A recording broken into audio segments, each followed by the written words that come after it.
ஒருவேளை உலகம் நினைத்து கொண்டிருக்கலாம், சமுதாயம் நினைத்து கொண்டிருக்கலாம், மற்ற மனிதர்கள் இயேசு வருகிறார் என்று சொல்லி 25 வருடங்கள் ஆகிவிட்டது, ஆனால் இன்றும் வரவில்லை என்று சொல்லி அலட்சியமாய் பேசி கொண்டிருக்கலாம், நக்கலாய் நினைத்து கொண்டிருக்கலாம், அநேக காரியங்களை பேசி கொண்டிருக்கலாம். ஆனால் அவர்கள் என்ன பேசினாலும் சரி, அவர்கள் என்ன நினைத்தாலும் சரி, அவர்கள் என்ன நம்பினாலும் சரி, ஒருவேளை நீங்கள் விசுவாசித்தாலும் சரி, விசுவாசிக்க விட்டாலும் சரி, இயேசு மறுபடியும் வரப்போகிறார். ஆமீன் சொல்லுங்க பார்க்கலாம். விழித்திருக்கணும். ஆவிக்குரிய ஒரு விழிப்புணர்வு வேணும். ஆவிக்குரிய கண்கள் எனக்கு திறந்திருக்க வேண்டும். ஆவிக்குரிய காரியங்களில் எப்பொழுது நான் ஆண்டவரோடு இணைந்திருக்கிற அந்த அனுபவத்தில் இருக்க வேண்டும். இரண்டாவது, ஆண்டவருடைய வருகையில நாம் செய்ய வேண்டிய காரியம், ஹல்லேலூயா ஹல்லேலூயா ஹல்லேலூயா, ஆண்டவர் மறுமை இரட்சகருமான இயேசு கிறிஸ்துவின் நாமத்தினாலே உங்களை வாழ்த்துகிறேன். எத்தனை பேர் சந்தோஷமா இருக்கிறீங்க? பக்கத்தில் கையை பிடிச்சி கேளுங்க, சந்தோஷமா இருக்கிறீங்களா? ஆமாம், ஹல்லேலூயா. சந்தோஷமாக இருப்பதற்காக தான் கர்த்தர் நம்மை அழைத்திருக்கிறார். ஆமீன் சொல்லுங்க பார்க்கலாம்.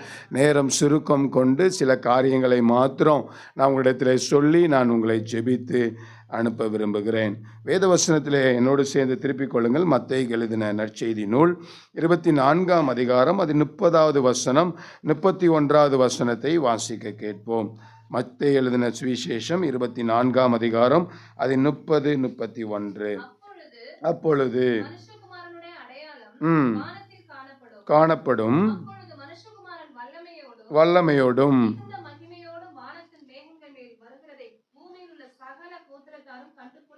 கண்டு புலம்புவார்கள். இன்னொரு வசனத்தை வாசிக்க கேட்போம். யோவான் எழுதின நற்செய்தி நூல் 14ஆம் அதிகாரம், அதன் 1 முதல் 3 வசனங்களை வாசிக்க கேட்போம். உங்களுடைய இருதயம் கலங்காதிருப்பதாக விசுவாசமாயிருங்கள்.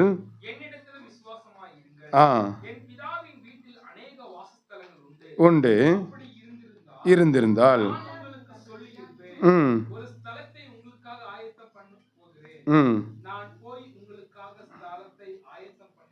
பின்பு இருக்கும்படிக்கு சேர்த்து கொள்வேன். இன்னொரு வசனத்தை வாசிக்க கேட்போம். 1 தெசலோனிக்கேயர் 4ஆம் அதிகாரம் 16வது வசனம், 17வது வசனம்.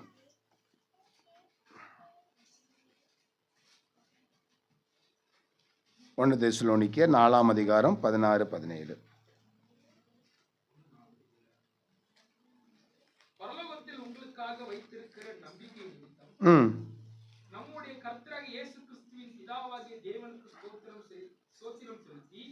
இல்லை, 16, 17, 4வது அதிகாரம். ஏனெனில் கர்த்தர் தாமே ஆரவாரத்தோடும் பிரதான தூதனுடைய சத்தத்தோடும் தேவ எக்காலத்தோடும் வானத்திலிருந்து இறங்கி வருவார். அப்பொழுது கிறிஸ்துவுக்குள் மரித்தவர்கள் முதலாவது எழுந்திருப்பார்கள். பின்பு உயிரோடு இருக்கிற நாமும் கர்த்தருக்கு எதிர்கொண்டு போக மேகங்கள் மேலே அவர்களோட கூட ஆகாயத்தில் எடுத்துக்கொள்ளப்பட்டு இவ்விதமாய் எப்பொழுதும் கர்த்தருடனே இருப்போம். எனக்கு பிரியமான அன்புடைய பிள்ளைகளை, ஆண்டவர் எப்போவும் நம்முடைய ஒவ்வொரு ஐக்கியத்திலும், ஒருவேளை நம்முடைய வெள்ளிக்கிழமை ஐக்கியமாக இருக்கலாம், அதை போல் நம்முடைய வியாழக்கிழமை, அதை போல் செவ்வாய்க்கிழமை கான்கால் ப்ரேயராக இருக்கலாம், பைபிள் ஸ்டடியாக இருக்கலாம், எல்லாவற்றிலும் ஆண்டவர் நம்மோடு தொடர்ச்சியாய் பேசுகிற காரியத்தை நம்மால் புரிந்து கொள்ள முடியும். ஆமேன்னு சொல்லுங்க பார்க்கலாம். எத்தனை பேர் அறிந்திருக்கிறீங்கன்னு தெரியல. கடந்த நாட்களில் நம்ம செவ்வாய்க்கிழமை கான்கால் ப்ரேயரில் தம்பி டைட்டஸ் மெசேஜ் கொடுக்கும்போது அவன் சொன்னான், 14ஆம் அதிகாரத்தில் 1-3 வசனத்தை வாசிக்கும்போது உடைய இருதயம் கலங்காதிருப்பதாக. இந்த காரியம் தான் போன வாரம் பிரசங்கம் பண்ண வேண்டியது. ஆனால் நான் என்ன பிரசங்கம் பண்ண போகிறேன்றது அவனுக்கு தெரியாது. ஆனால் அவன் என்ன பண்ணான், அதே வசனத்தை செவ்வாய்க்கிழமை பேசினான். அதே போல் போன வாரத்தில் நம்ம என்ன காரியங்களை அந்த செவ்வாய்க்கிழமை முடிவில் நான் சொன்னேன். மத்தேயு 6ஆம் அதிகாரம் 33வது வசனம் சொல்லுது, தேவனுடைய ராஜ்யத்தின் நீதி நீங்கள் முதலாவது தேடணும், அதனோடு உங்களுக்கு எல்லாம் கூட கொடுக்கப்படும். நம்ம அதை மாதிரி பைபிள் கிளாஸில் நம்ம என்ன தான் கேட்டோம், அந்த வசனத்தை தான் கேட்டோம். அப்போ எந்த அளவுக்கு ஆண்டவர் வேத வசனத்தின் மூலமாய் நம்மோடு பேச விரும்புகிறார், நம்மை கட்ட விரும்புகிறார், நம்மை உருவாக்க விரும்புகிறார், நம்மளோடு செயல்பட விரும்புகிறார் என்பதை புரிந்து நம்ம அதற்கு அதிகமாய் முக்கியத்துவம் கொடுக்கிறவர்களாக இருக்க வேண்டும். ஆமேன்னு சொல்லுங்க பார்க்கலாம். நான் சொன்னபடி நேரம் சுருக்கம் கொண்டு நான் சில காரியங்களை வேகமாய் சொல்லி நான் போக ஆசைப்படுகிறேன். இன்றைக்கு என்னுடைய மெசேஜுடைய, அதாவது பிரசங்கத்துடைய தலைப்பு என்று சொன்னால், கிறிஸ்துவின் வருகையில் நாம். அப்போ ஒரு 6 காரியங்களை நான் உங்களோட பேச போகிறேன். கிறிஸ்துவின் வருகையில் நாம் என்ன பண்ண வேண்டும், அதை தான் நம்ம வாசித்தோம். அப்போது இதில் மத்தேயுல வாசிக்கும் பொழுது ஆண்டவருடைய அந்த அன்று வர்றதுக்கு அப்பொழுது மனுஷகுமாரன் அடையாளம் வானத்தில் தோன்றும், பூமியில் இருக்கிற எல்லா ஜாதியார் என்ன பண்ணுவாங்க, புலம்பி அழுவார்கள். நான் போகிறேன், உங்களுக்கு ஒரு இடத்த ஆயத்தம் பண்ணிவிட்டு திரும்ப வந்து என்ன பண்ணுவேன், கூட்டிகிட்டு போகிறேன். அதுக்கப்புறம் நம்ம என்ன பண்ணுவோம், எக்காலம் துணிக்கும் போது நம்ம என்ன பண்ணுவோம், மறுபடியும் நம்ம போவோம். கிறிஸ்துவர்கள் மரித்தவங்க போவாங்க. அதுக்கப்புறம் மற்றவங்க என்ன பண்ணுவாங்க, உயிரோடு இருக்கிற நாமும் என்ன பண்ணுவோம், அவரோட போகிறதுக்காக நம்ம போவோம் அப்படிங்கிறதெல்லாம் கேட்டோம். அப்போ கர்த்தருடைய வருகை என்பது அதிசீக்கிரமாக இருக்கிறது. கர்த்தர் நிச்சயமாய் வருவார் என்கிற நம்பிக்கை உடையவர்கள் தான் நாம். எத்தனை பேர் ஆமேன்னு சொல்கிறீங்க? ஒருவேளை இயேசுப்பா வரமாட்டார் நீங்கள் நம்புறீங்களா? ஒருவேளை உலகம் நினைத்து கொண்டிருக்கலாம், சமுதாயம் நினைத்து கொண்டிருக்கலாம், மற்ற மனிதர்கள் இயேசு வருகிறார் என்று சொல்லி 25 வருடங்கள் ஆகிவிட்டது, ஆனால் இன்றும் வரவில்லை என்று சொல்லி அலட்சியமாய் பேசி கொண்டிருக்கலாம், நக்கலாய் நினைத்து கொண்டிருக்கலாம், அநேக காரியங்களை பேசி கொண்டிருக்கலாம். ஆனால் அவர்கள் என்ன பேசினாலும் சரி, அவர்கள் என்ன நினைத்தாலும் சரி, அவர்கள் என்ன நம்பினாலும் சரி, ஒருவேளை நீங்கள் விசுவாசித்தாலும் சரி, விசுவாசிக்க விட்டாலும் சரி, இயேசு மறுபடியும் வரப்போகிறார். ஆமென் சொல்லுங்க பார்க்கலாம். அல்லேலூயா. அப்ப இயேசு வருகையில் நான் என்ன செய்ய வேண்டும்? இயேசு வருகிறார் என்கிற வார்த்தைகளை கேட்கிறோம். இயேசு வருகிறார் என்கிற அந்த சூழ்நிலைகள் நடந்து கொண்டே இருக்கிறது. 24ஆம் மத்தேயுல இயேசு தன்னுடைய வாய்மொழியாக அப்படி வருகையில் என்னெல்லாம் நடக்கும், எப்படிப்பட்ட சம்பவங்கள் எல்லாம் நடக்கும், அதெல்லாம் எப்படியெல்லாம் இருக்க போகிறது என்கிற அந்த அடையாளங்கள் எல்லாம் இன்றைக்கு ஒவ்வொன்றாக நடந்து கொண்டே இருக்கிற ஒரு சூழ்நிலையை பார்க்கிறோம். ஹல்லேலூயா. அப்ப ஆண்டவருடைய வருகைக்கான ஒரு சூழ்நிலையில் தான் நாம் இருக்கிறோம். ஆனால் அதற்கு நாம் எவ்வாறு ஆயத்தப்பட்டிருக்கிறோம்? அப்பொழுது நாம் அவருடைய வருகையில் நாம் செல்ல வேண்டுமானால், அவரோடு நாம் செல்ல வேண்டுமானால், அவருடைய வருகையிலே நாம் காணப்பட வேண்டுமானால், என்று சொன்னால் அவர் இருக்கிற இடங்களில் நாம் கடந்து போக வேண்டும் என்று சொன்னால், அவரோடு நாம் யுகமாய் வாழ வேண்டுமானால் நாம் என்ன செய்ய வேண்டும்? இந்த காரியங்களை தான் ஒரு 6 காரியங்களை நான் ஓடி உங்களிடத்தில் சொல்ல ஆசைப்படுகிறேன். முதலாவது என்னோடு சேர்ந்து திருப்பிக் கொள்ளுங்கள். புதிய ஏற்பாட்டின் புஸ்தகத்தில் அதே மத்தேயு எழுதின நற்செய்தி நூல், மத்தேயு எழுதின சுவிசேஷம் 24ஆம் அதிகாரம் அதன் 42வது வசனத்தை வாசிக்கும் பொழுது டக்கு டக்கு நீங்க ஒருத்தராக வாசிச்சு இது பண்ணீங்கன்னா, ஆண்டவர் இந்த நாளிகையில் வருவார் என்று நீங்கள் அறியாதிருக்கிறபடியினால் விழித்திருங்கள். ஆண்டவர் இந்த நாளிகையில் வருவார். இந்த நாளிலே, இந்த வருஷத்திலே, இந்த மாதத்திலே, இந்த தினத்திலே, இந்த மணி நேரத்திலே வருவார் என்று சொல்லி உங்களுக்கும் எனக்கும் அறியாதபடியினாலே என்ன பண்ணணுமா? விழித்திருக்கணுமா? என்னடா இது, பகலானா நம்ம விழித்திருக்கலாம், ராத்திரி ஆகும்போது எப்படி விழித்திருப்பது அப்படின்னு சொல்லி நீங்க நினைக்கலாம். இங்க விழித்திருப்பது என்று சொல்லுகிற காரியம் மாம்சீகத்தை குறித்து எழுதப்படவில்லை. ஒருவேளை கண்கள் அடைத்திருக்கலாம், ஒருவேளை இரவிலே தூக்கத்தின் மூலமாக நம்முடைய இமைகள் அடைக்கப்பட்டிருக்கலாம். ஆனால் என்னுடைய இருதயம், என்னுடைய எண்ணம், என்னுடைய வாழ்க்கை, என்னுடைய செயல்பாடு எப்பொழுது என்னதான் இருக்கணும்? விழித்திருக்கிறதா இருக்க வேண்டும். கண்களை திறந்திருக்கிற அந்த விழிப்பை குறித்து இங்க வேதத்தில் எழுதப்படவில்லை. ஒருவேளை கண்கள் விழித்திருக்கிற எல்லா மனிதனும் ஆண்டுடைய வருகையில் போகிறதும் இல்லை. இங்கே போட்டிருக்கிற, இங்கே எழுதியிருக்கிற அந்த வேத வசனத்தின் அர்த்தம் என்ன என்று சொன்னால், ஆவிக்குரிய விழித்திருத்தல், ஆவிக்குரிய ஒரு விழித்திருத்தல், தேவன் விரும்புகிற ஒரு விழித்திருத்தல், வேத வசனத்தின்படி ஒரு விழித்திருத்தல். வேத வசனம் வருகைக்கு எப்படி நம்மை ஆயத்தப்படுத்திக் கொள்ள வேண்டும் என்று சொல்லி எழுதப்பட்டிருக்கிறதோ அதன்படி விழித்திருக்கிறதை குறித்து ஆண்டவர் இங்கே எழுதி வைத்திருக்கிறதை பார்க்கிறோம்.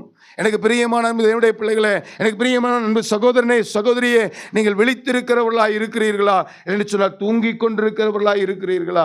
அன்றைக்கு புத்தி உள்ள கன்னிகைகள் 5 பேர் இருந்தார்கள், புத்தி இல்லாத 5 பேர் இருந்தார்கள். ஆனால் 10 பேரும் உறங்கினார்கள்.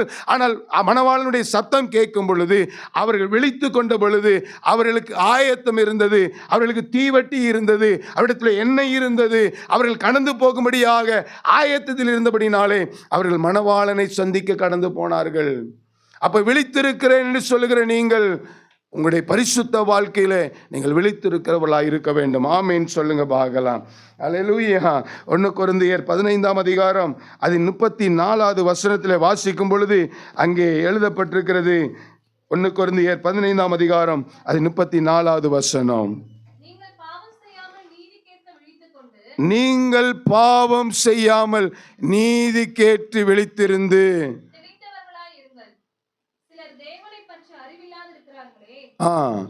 எப்படி விழித்திருக்கணுமாமா? பாவத்தில் என்ன சொல்லுங்க, வாசிங்க மறுபடியும். எப்படி விழித்திருக்கணுமாமா? பக்கத்துல கையை பிடிச்சு சொல்லுங்க, பாவம் செய்யாமல். அலைபேசி உங்களை பாவத்திற்குள் தள்ளும். உலக உறவுகள் உங்களை பாவத்திற்குள் தள்ளும். நீங்கள் சிந்திக்கிற காரியங்கள் உங்களை பாவத்திற்குள் தள்ளும். நீங்கள் சோசியல் மீடியாவில் யூஸ் பண்ணுகிற எல்லா காரியமும், எல்லா உறவுகளும், எல்லா நேரம் வேஸ்ட் பண்ணுகிற காரியங்களும் உங்களை பாவத்திற்குள் தள்ளிவிடலாம். உடைய பேச்சு, உங்களுடைய எண்ணங்கள், உடைய செயல்பாடுகள், உங்களுடைய உறவுகள் உங்களை பாவத்திற்குள் தள்ளிவிடலாம். நீங்கள் பாவம் செய்யாதபடிக்கு எப்படியா நீதிக்கு விழித்திருக்க வேண்டும். அதனாலதான் ஆண்டவருடைய வசனம் சொல்லுது, பரிசுத்த ஆவி என்ன பண்ணுவாராம்? பாவத்தை குறித்தும் நீதியை குறித்தும். நீதி என்னது? பரிசுத்த வசனம், பரிசுத்த தேவனுடைய வாக்குறுதிகள், தேவன் நமக்கு கொடுத்த கற்பனைகள், கட்டளைகள், நமக்கு ஆண்டவர் கொடுத்த வழிமுறைகள், ஆண்டவர் நமக்கு காண்பித்து சென்ற அந்த அடி சுவடுகள். நாம் எப்பொழுதும் விழித்திருக்கிறவர்களாக, பாவத்திற்காக அல்ல, பரிசுத்தத்திற்காக, நீதிக்காக விழித்திருக்கிறவர்களாக இருக்க வேண்டும். ஆமேன் சொல்லுங்க பார்க்கலாம். முதலாவது நம் வருகையில் காணப்பட எப்படி இருக்கணுமாமா? விழித்திருக்க வேண்டும். ரெண்டாவது நான் சொல்றேன், மத்தேயு எழுதின அதே நற்செய்தி நூல் 24ஆம் அதிகாரம் அதன் 44வது வசனத்தில் வாசிக்கும் பொழுது, வாசிங்க பார்க்க. நினையாத நாளிகையிலே மனுஷகுமாரன் வருவார். அடுத்தது என்ன பண்ணணும்னா ஆயத்தம். ஆயத்தம் முதல்ல என்ன இருக்கணும்? விழித்திருக்கணும். ஆவிக்குரிய ஒரு விழிப்புணர்வு வேணும். ஆவிக்குரிய கண்கள் எனக்கு திறந்திருக்க வேண்டும். ஆவிக்குரிய காரியங்களில் எப்பொழுது நான் ஆண்டவரோடு இணைந்திருக்கிற அந்த அனுபவத்தில் இருக்க வேண்டும். ரெண்டாவது, ஆண்டவருடைய வருகையில் நாம் செய்ய வேண்டிய காரியம் ஆயத்தமாயிருக்க வேண்டும். எப்படி இருக்கணும்? ஆயத்தம்.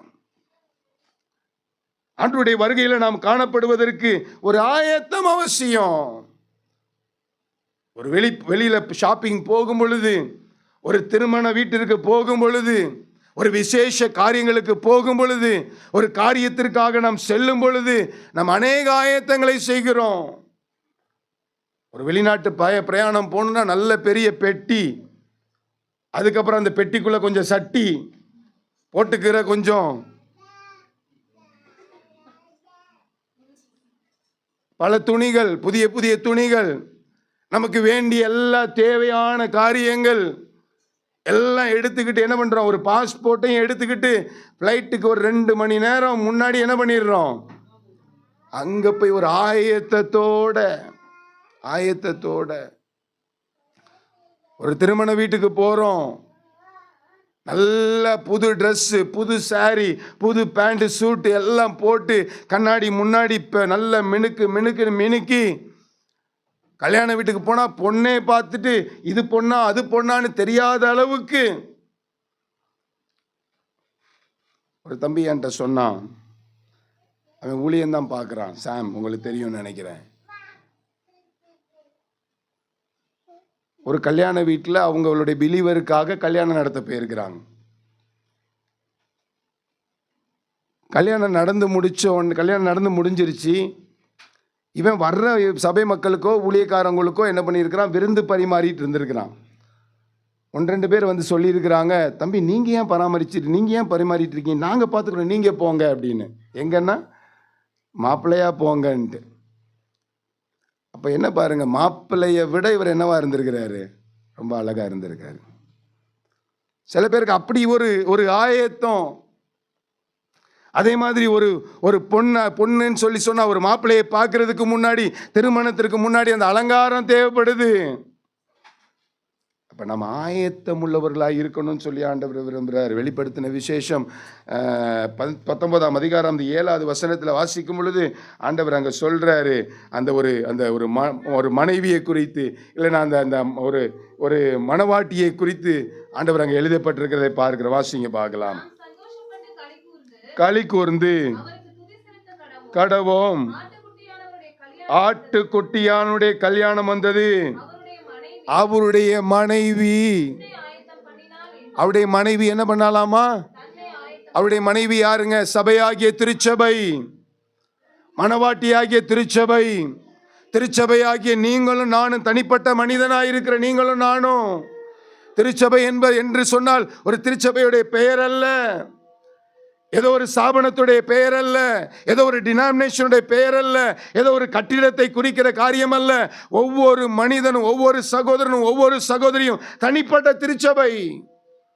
ஒவ்வொரு மனிதனும், ஒவ்வொரு சகோதரனும், ஒவ்வொரு சகோதரியும் தனிப்பட்ட மணவாளனாகிய கிறிஸ்துவுக்கு மணவாட்டியாகிய சபை. ஆயத்தம் உள்ளவர்களாக இருக்கணும். ஆயத்தம் அவசியம். எப்படி ஆயத்தம் உள்ளவர்களாக இருக்கிறோம்? அந்த பரிசுத்த தேவனுக்கு முன்பதாக, அந்த பரிசுத்த தேவனை சந்திக்க போகும் பொழுது, அந்த பரிசுத்த தேவனுக்கு முன்பதாக நிற்பதற்கு நீங்களும் நானும் தகுதி உள்ளவர்களாய், ஆயத்தம் உள்ளவர்களாய் மாறிட்டோமா? வெளியில போறதுக்கு என்னென்னமோ பண்றோம், பவுடரை போடுறோம், அதை போடுறோம், அந்த மேக்கப் பண்றோம், இந்த ட்ரெஸ் போடலாமா, அந்த ட்ரெஸ் போடலாமா, இந்த சாரி கட்டலாமா, அந்த சாரி கட்டலாமா, இந்த கிளிப்பை போடலாமா, அந்த கிளிப்பை போடலாமா, இதை பண்ணலாமா, அதை பண்ணலாமா, வாகனத்தில் போகலாமா, காரில் போகலாமா, எதில் போகலாம்? பல காரியம். ஆனால் ஆண்டவரை சந்திக்க உங்களுக்கு எனக்கு ஆயத்தம் இருக்குதா? ஆண்டவரை சந்திக்க நீங்களும் நானும் ஆயத்தத்தை குறித்து நினைத்திருக்கிறோமா? ஆயத்தத்தை குறித்து நீங்களும் நானும் யோசித்திருக்கிறோமா? ஆயத்தத்தை குறித்து நீங்களும் நானும் சிந்தித்திருக்கிறோமா? ஆயத்தத்தை குறித்து நீங்களும் நானும் ஆயத்தப்பட்டிருக்கிறோமா? எப்படிப்பட்டவர்களாய் இருக்கிறோம்? ஆயத்தம் அவசியம். ஆயத்தம் இல்லாமல் ஆண்டவரை தரிசிக்க முடியாது. ஆயத்தம் ஒரு நாள், தினந்தோறும் எல்லா தினமும் ஆண்டவருக்கு தக்க வண்ணமாக, அந்த மணவாளனாகிய கிறிஸ்துவுக்கு தக்க வண்ணமாக என்னை அனுதின வாழ்க்கையில ஆயத்தப்படுத்தி கொண்டால் தான் அவரை சந்திக்க முடியும். ஆமேன் சொல்லுங்க பார்க்கலாம். பக்கத்தில் இருக்கவங்களுக்கு கேளுங்க, எதில் ஆயத்தமாகறீங்க? மொபைல் வாங்குறதுக்கு ஆயத்தமானோம், வண்டி வாங்குறதுக்கு ஆயத்தமானோம், எங்கேயாவது காசை வாங்கி பெரட்டி இங்கே அலைஞ்சி அங்கே அலைஞ்சி நல்லதாக வாங்கிடணும், பிரயோஜனமானதாக வாங்கிடணும், அவங்கள விட பெஸ்ட்டாக வாங்கிடணும், மைலேஜ் நல்லா தரணும், நல்ல பேட்ரி நிற்கணும், நல்ல ஜூம் கால் பேசணும்.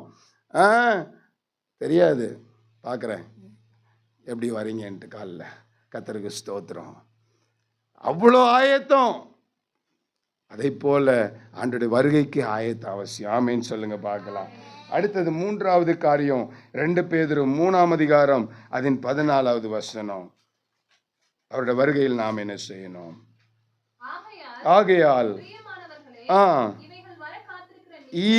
இவர் வர காத்திருக்கிற நீங்கள், ஒரு நிமிஷம் பக்கத்தில் கைப்பிடிச்சு கேளுங்க, காத்திருக்கிறீங்களா வர்றதுக்காக? நான் பணம் வர்றதை பற்றி சொல்லலை, ஏசப்பா வர்றதை பற்றி சொன்னேன். நிறைய பேர் பணம் வர்றதுக்கு காத்திருக்கிறாங்க, பதவி வர்றதுக்கு காத்திருக்கிறாங்க, இங்கே ஒரு ஃபேமிலி குழந்தை வர்றதுக்கு காத்திருக்கிறாங்க. அடுத்து என்ன, இயேசு வர்றதுக்கு காத்திருக்கிறீங்களா? நீங்கள் காத்திருக்கிறதெல்லாம் கர்த்தர் உங்களுக்கு வாய்க்க பண்ணுவார். அதை காட்டிலும் நீங்கள் கர்த்தருடைய வருகைக்கு காத்திருக்கிறவளா இருக்கணும். அல்லேலூயா. வாசிங்க, தொடர்ந்து வாசிங்க. கரையற்றவர்களும் பிழை இல்லாதவர்களுமாய் சமாதானத்தோட அவருடைய சந்நிதியில் காணப்படும்படி ஜாக்கிரதையா இருக்கணும். 3வது, அவருடைய வருகையில் காணப்பட ஜாக்கிரதை உள்ளவர்களா இருக்கணும். முதல்ல என்ன சொன்னேன்? விழித்திருக்கணும். 2வது ஆயத்தமா இருக்கணும். 3வது ஜாக்கிரதையா இருக்கணும். திடீர்னு ஒருத்தவங்க நம்மளை தேடி வந்துட்டாங்கன்னு வச்சுக்கோங்க. ஃபோன் பண்ணுறாங்க, பிரதர் நான் உங்களை பார்க்க வந்தேன், கொஞ்சம் ரோடு வரைக்கும் வாங்கலேன். நம்ம ரோடு வரைக்கும் போனால் நம்ம என்ன பண்ணுவோம்? செல்ஃபோனை எடுத்துகிட்டு போய் அவர் வந்த வண்டி, அவர் சொன்ன சட்ட கலரு எல்லாத்தையும் கேட்டுட்டு வர்ற வண்டியெல்லாம் எது மாதிரி தான் தெரியும்? ஃபோனில் கேட்ட வண்டி மாதிரியே தெரியும், அவர் சொன்ன ட்ரெஸ் மாதிரியே தெரியும். எப்படி இருப்போம்? அந்த அளவுக்கு ஜாக்கிரதையாக பார்ப்போம், மிஸ் பண்ணிடக்கூடாது. நம்மளை தாண்டி போயிட்டா எங்கே போயிடுவார்? அவர் நம்மளை சந்திக்காமல் போயிடுவாருங்கிற அந்த ஜாக்கிரதை எதில் வேணும்? ஆண்டவருடைய வருகையில் இருக்கணும். ஆமேன்னு சொல்லுங்க பார்க்கலாம். அல்லேலூயா. மார்க் எழுதின நற்செய்தி நூல் 13ஆம் அதிகாரம் அதன் 3வது வசனத்தில் வாசிக்கும் பொழுது, பின்பு அவர் உட்கார்ந்திருக்கையில் வந்து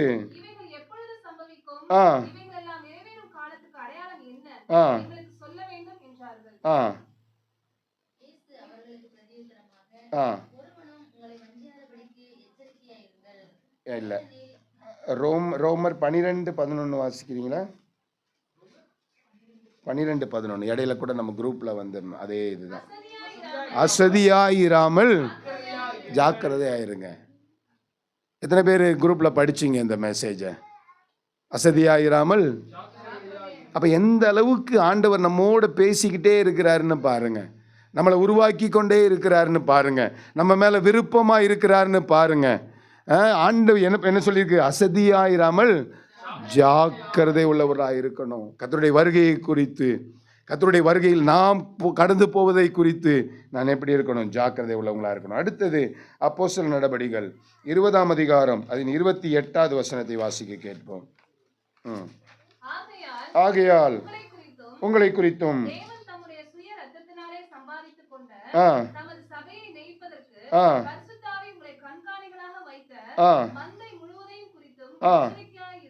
அடுத்தது நம்ம எப்படி இருக்கணும்னா எச்சரிக்கையா இருக்கணும். மார்க் 13:33 வாசிங்க. அக்காலத்தை நீங்கள் அறியாதபடியால், ஆண்டவர் வருகிற காலத்தை, ஆண்டவர் வருகிற நேரத்தை, ஆண்டவர் வருகிற நிமிஷத்தை, ஆண்டவர் வருகிற சூழ்நிலையை நீங்கள் அறியாதபடியால் நீங்க என்ன பண்ணணும்? எச்சரிக்கையா இருக்கணும். 5வது காரியம் சொல்றேன். மத்தேயு 24ஆம் அதிகாரம் 31வது வசனம் வாசிங்க.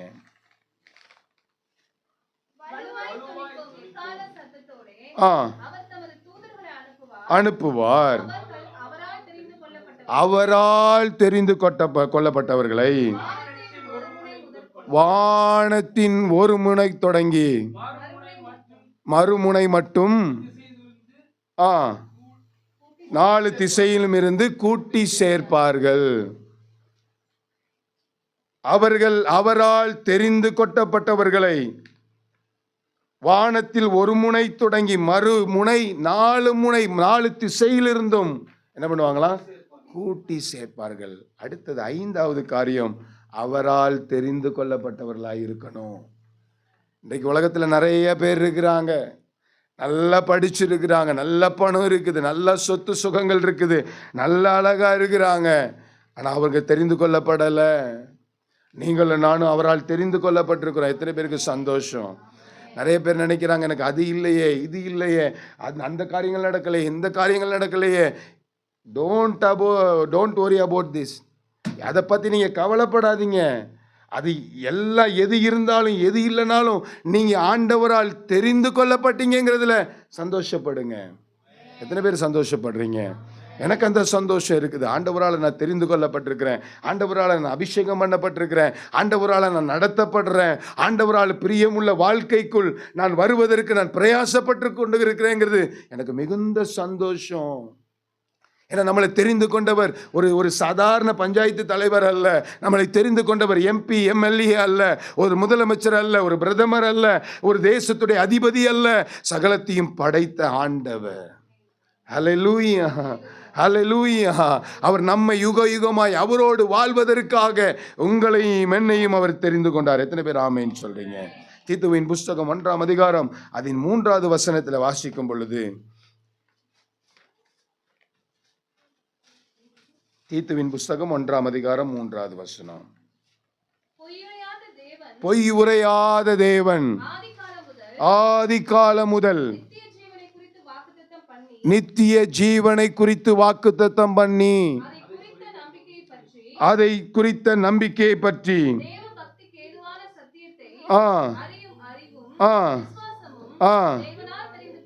தேவனால் தெரிந்து கொள்ளப்பட்டவர் உண்டாகும்படி, தேவனால் தெரிந்து கொள்ளப்பட்டவர், பொய் உரையாத ஆண்டவர் உங்களையும் என்னையும் ஆதி முதல் தெரிந்து கொண்டிருக்கிறார். ஆமென் சொல்லுங்க பார்க்கலாம்.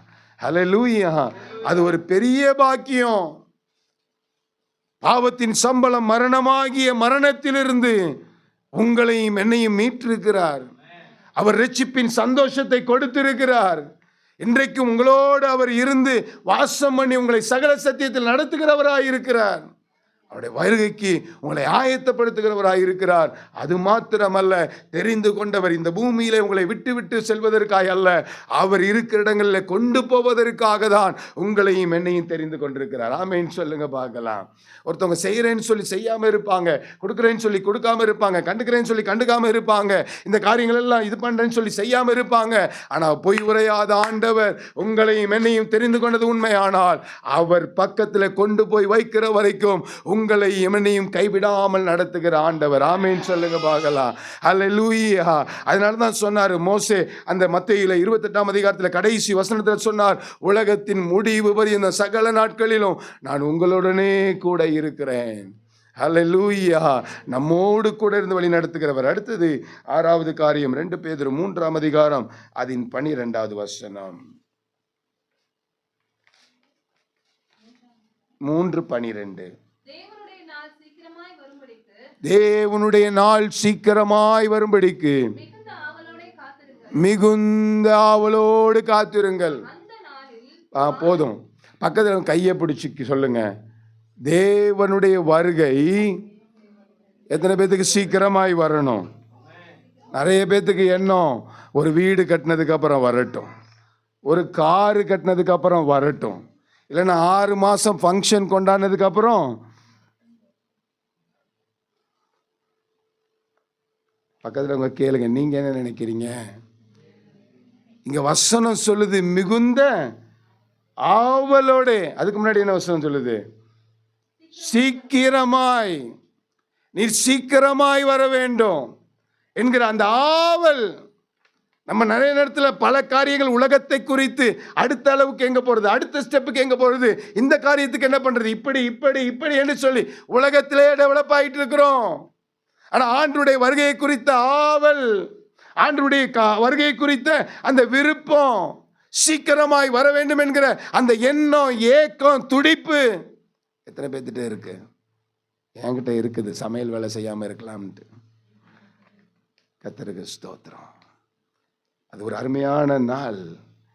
இவ்வுலக பாடை விட்டு, துக்கத்தை விட்டு, வேதனையை விட்டு, கண்ணீரை விட்டு, கஷ்டத்தை விட்டு, பசி பட்டினி எல்லாவற்றையும் விட்டு அவருடைய சமூகத்தில் இருக்கிற அந்த நாள் ஒரு அருமையான நாள். அவருடைய சமூகத்தில் அவரை துதிப்பதை தவிர வேற என்ன பாக்கியம்?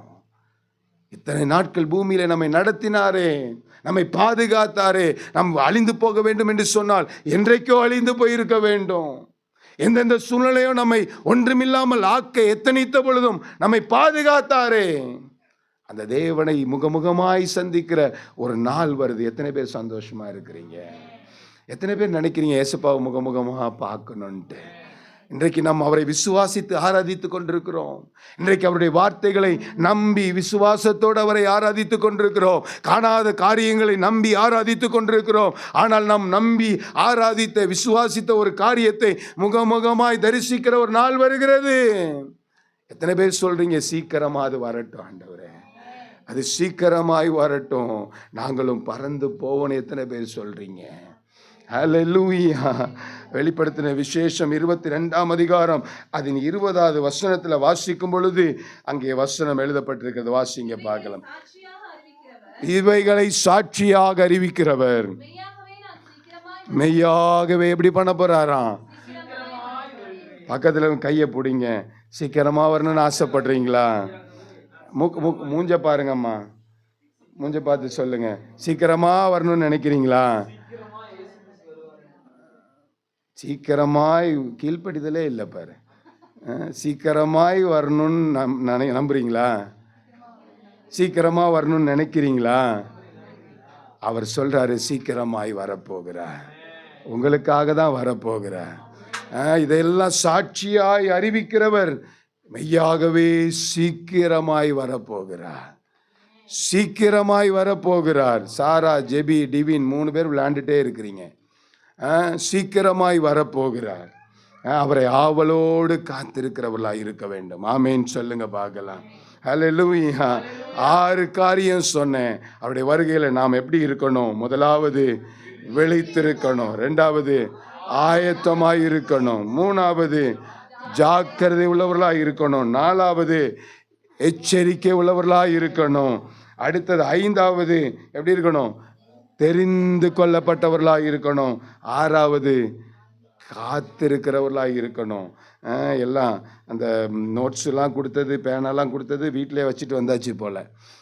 கர்த்தருக்கு ஸ்தோத்திரம். இனி மாதம் ஒரு வாட்டி notes கொடுத்துருவோமா?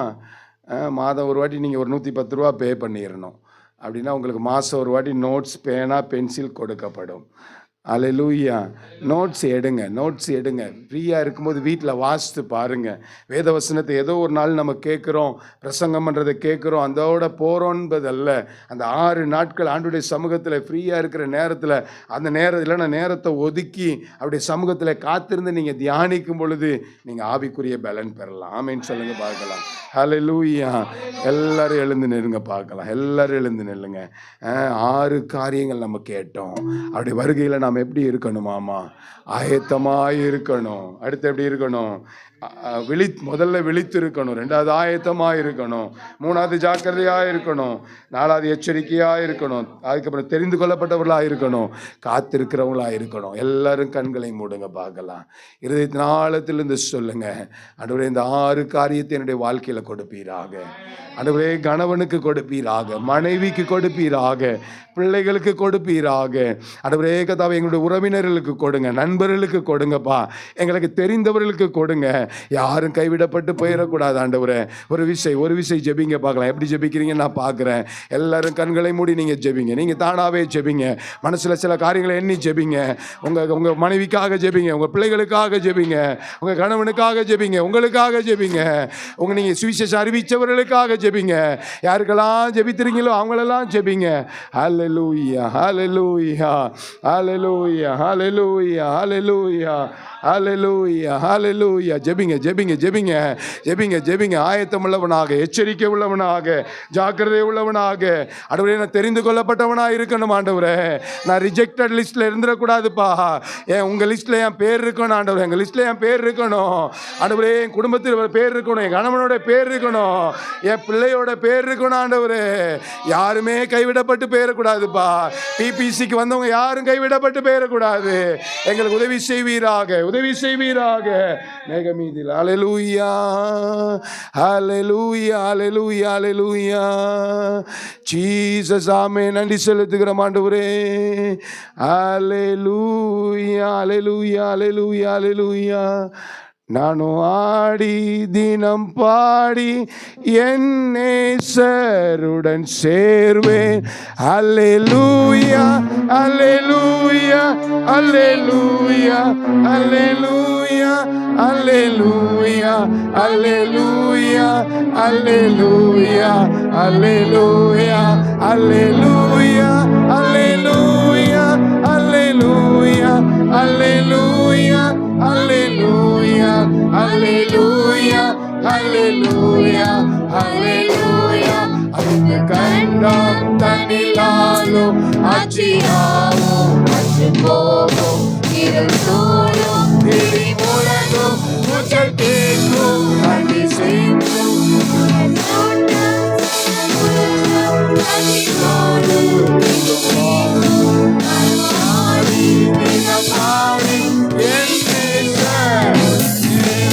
Hallelujah, hallelujah, hallelujah, hallelujah, hallelujah, hallelujah,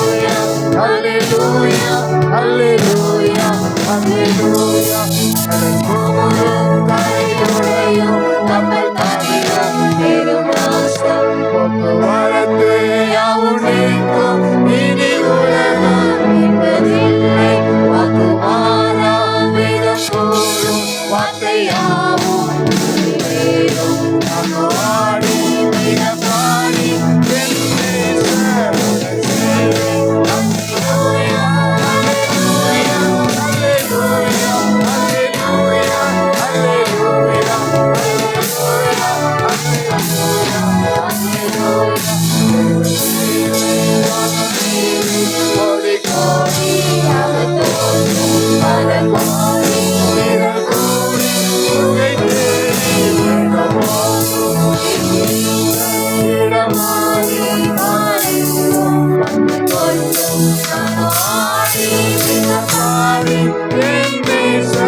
Jesus, Jesus coming soon. Jesus coming soon. Jesus, இயேசு சீக்கிரம் வருகிறார். இயேசு சீக்கிரம் வருகிறார்.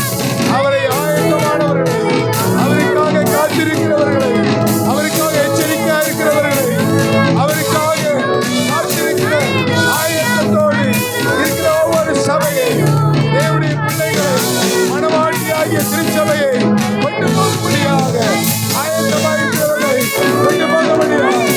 ஓ சபா ரபா ரபா லியா இமலவியாதரா உடபலவ சபரவசியா ஊரபா பாபா இமலவ சந்தரபல இகரபலசியா இமலவசியா ஆயத்தப்படுத்துவீராக.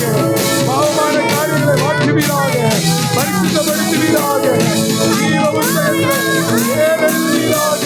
ஆண்டவரே, உலகத்தில் சொந்தவேஷம் தெரியாமல் பரிசுத்தமுள்ளவர்களாக, தேவனுக்கு பிரியமுள்ளவர்களாக ஆரக்கத்தை கிருபை செய்வீராக. ஓ சமா ரபா உரபா இமலவசியா இமலவ சந்தரவசியா உரபலவசியா. ஹalleluya ஹalleluya ஹalleluya ஹalleluya. ஆண்டவருக்கு ஹalleluya ஹalleluya ஹalleluya ஹalleluya ஹalleluya ஹalleluya ஹalleluya ஹalleluya ஹalleluya